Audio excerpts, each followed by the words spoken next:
Hello, my name is Stuart Williams, and today we're going to talk about cloud cost control. I am one of our cloud practice leads. I also do work in our DevOps and IoT areas. So the agenda today is to talk about how to leverage the cloud in such a way that it is cost effective. And by cloud, we're going to focus on the 5 major enterprise-ready clouds that are at a high level of maturity, including your ability to monitor and manage cost. And that's Microsoft Azure, Amazon Web Services, Google Cloud Platform, Pivotal Cloud Foundry, and Kubernetes. So what is the cloud? The cloud is a general-purpose computing and data platform that has some charming properties. Something is a cloud when there's virtually unlimited resources and where teams are generally not aware of what the name of a server is, and in many cases even where the server is that hosts their functionality or data. A mature cloud supports Windows and Linux workloads and typically a really large set of programming platforms. So .NET, Java, PHP, Node.js, Go, and so on.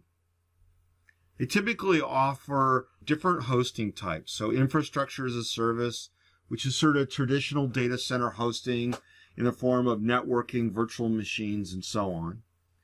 Platform as a service, which exposes data as a service, or search as a service, or application hosting as a service, where you're interacting with the platform, but you're no longer interacting with infrastructure. It's a level of abstraction above that. And many clouds offer software as a service, that is third-party products that you can very quickly spin up and run and pay as you go. And the other criteria is about maturity. If you talk to your technical team, your architects, and so on, they're going to have a list of enterprise building blocks they're going to want to see in a mature cloud.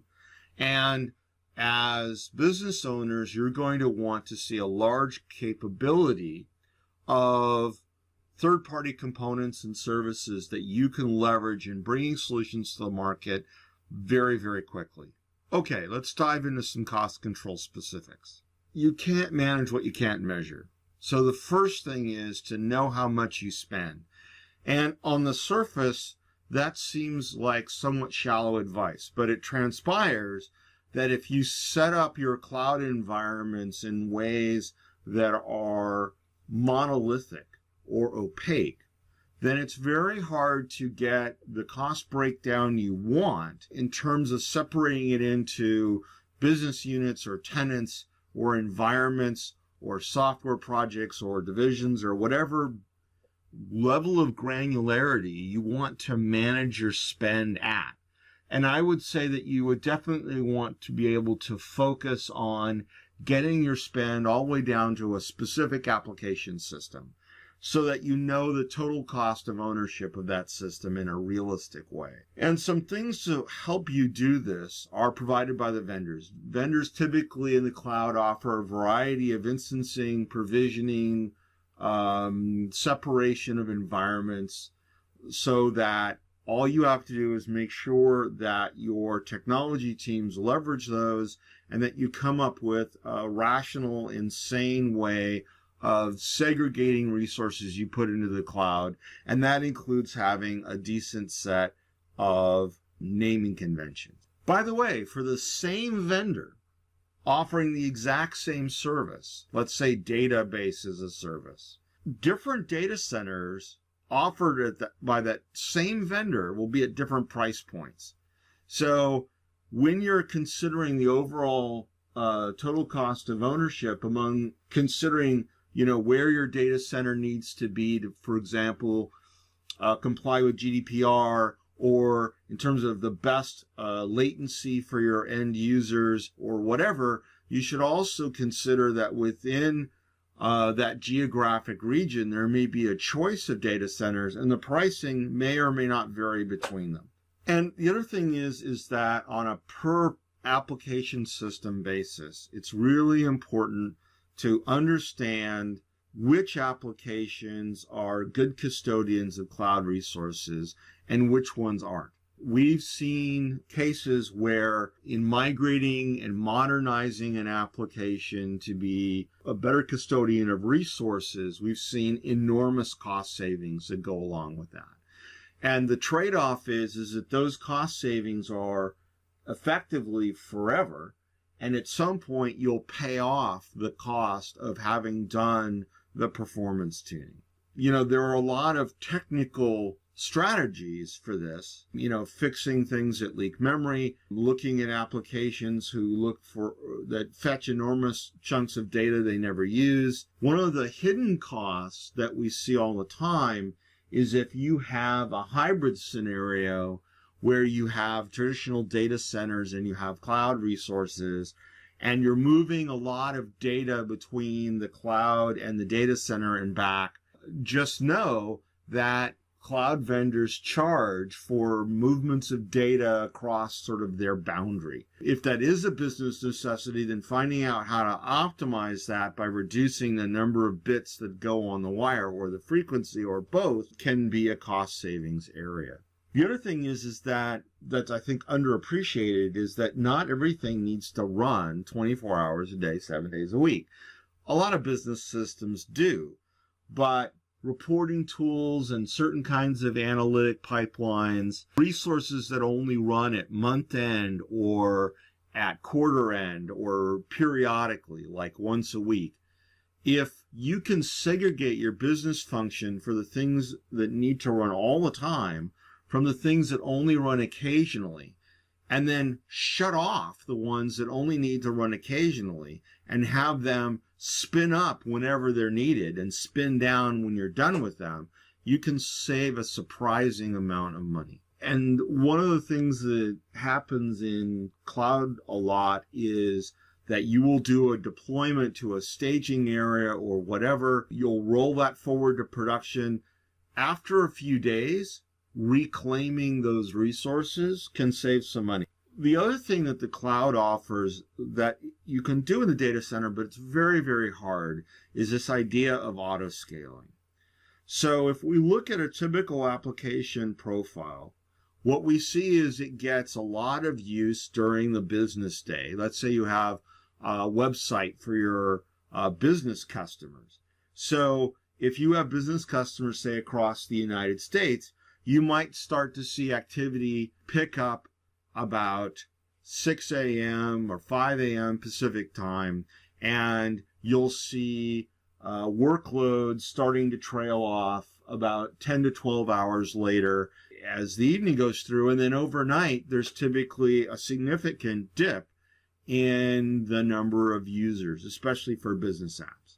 Some things are consumer-facing, like e-commerce apps, obviously have a different profile.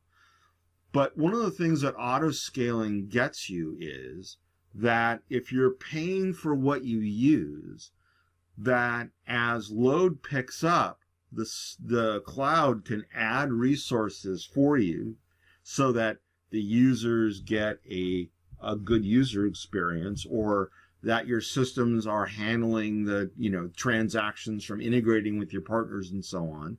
And then when that trails off, they can start slowly reclaiming resources, and every resource they reclaim saves money. Likewise, when we first went from running applications directly on servers to virtualizing, when we moved to what was called the utility computing model, one of the things that was initially frustrating was the inability to scale up resources in proportion to their needs. You typically had to stop the resource from running and rescale it and then start it again. More modern systems that host virtual machines in the data center allow you to do some dynamic resizing of infrastructure as a service resources, but it turns out that cloud systems are even better at that.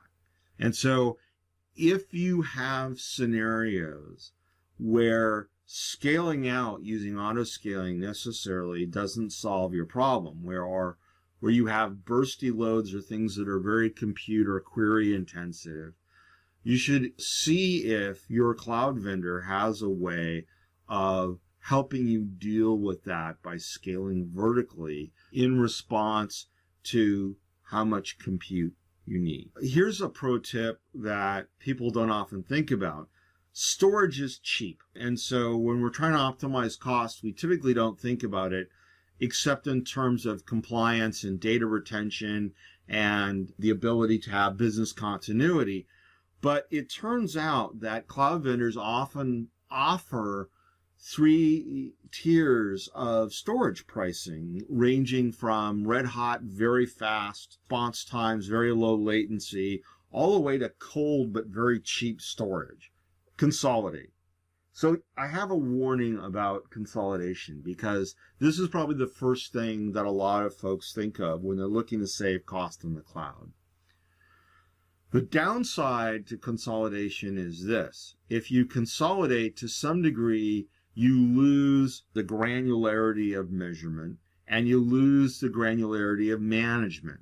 So if you have a resource that's purely usage-based, then, for example, cloud storage, for example, is typically purely usage. So if you have a scenario like that, or an enterprise queue, or you're using headless computing, serverless computing, functions, and so on, that is purely billed on by usage, resist the urge to consolidate unless there's some other compelling reason to do so. Containers can get higher app density, although moving software containers generally involves some modernization or refactoring. And, one of the best places to consolidate typically is if you're doing a lift and shift into the cloud, is to consolidate things like database servers. So take the databases that are running on server A, and server A may be using, 20 or 40% of its resources,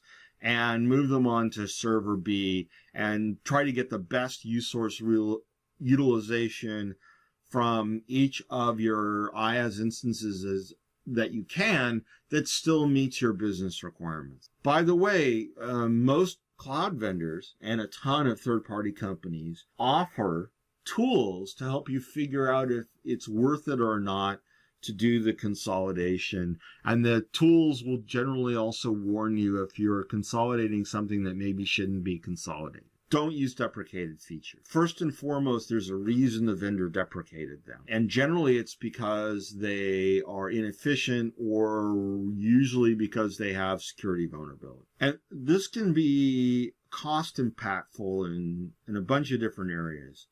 One is, if there is a vulnerability and somebody exploits it, there's the cost of the incident. The other thing is, if it goes out of vendor support, typically what will happen is the vendors will say, yes, we'll continue to support this, whatever it is, for a while, but at a premium price point. The third thing is that generally, if there's a deprecated feature, there's probably something better that you could move to. And in a lot of cases, better also means cheaper. So the pro tip for this one is, someone in your organization should be watching for these roadmap announcements from vendors, and they should know enough about all the IT systems that your organization or enterprise manages to know which ones will be impacted, and then have the conversation with the stakeholders about the need to do something with the affected application. The other thing is that if you can move workloads off of traditional, like virtual machines, which typically, however well managed, just don't get you the densities. And by density, I mean, an efficient use of computing resources per unit of resource, right? So we've all seen the famous graphs of, here's 1,000 VMs. What's the average CPU utilization? And it's 22% or 30%. What's the average RAM utilization? And it's 25% or 50%. And that means all of the rest of those resources, whether it's networking bandwidth or whatever, are going unused, but they're still costing you money.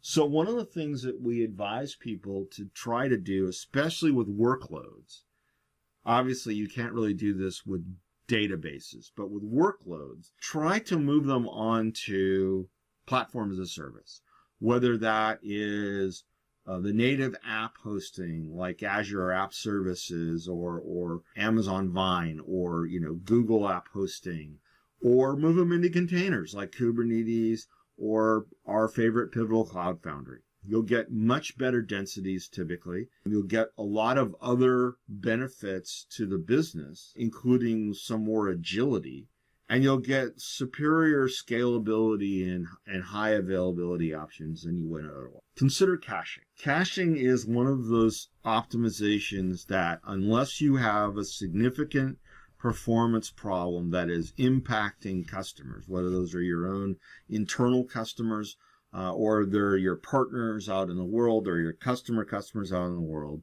is hard to do right. But the cloud does offer a lot more options to do caching in ways that are useful. Really work with your vendor. Have your procurement folks and your IT folks and your application folks and your business folks all on the same page with the vendor that's supplying your cloud resources, and see what you can get. And a lot of times what we discover when we go and we do customer assessments is we say, okay, you're a Microsoft customer. Let's look at your EA. We look at their EA and we go, hey, did you know you don't have to necessarily pay for your dev and test environments as long as you tell them what those are, right?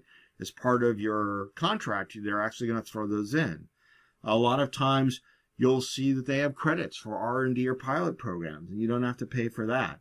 And then, of course, the big one is, buying in bulk saves money. Working with a partner like Magenic often exposes opportunities for funding that wouldn't be available to you otherwise. So, being an early adopter, doing competitive replatforming, leveraging some of the vendors' technology stacks, or just, moving to the cloud, the vendor will often offset some of the consulting and labor costs associated with that. And in return, what you get is expertise, people who have done this before and can guide your organization into making the move to the cloud a happy one. We're Magenic, located in Minneapolis, Minnesota. We were founded in 1995. We've got more than 800 employees scattered all over the United States and in the Philippines. So these are all the sorts of things that we do. Feel free to reach out to us if you have questions or comments, and we look forward to talking with you. Thank you very much for watching this,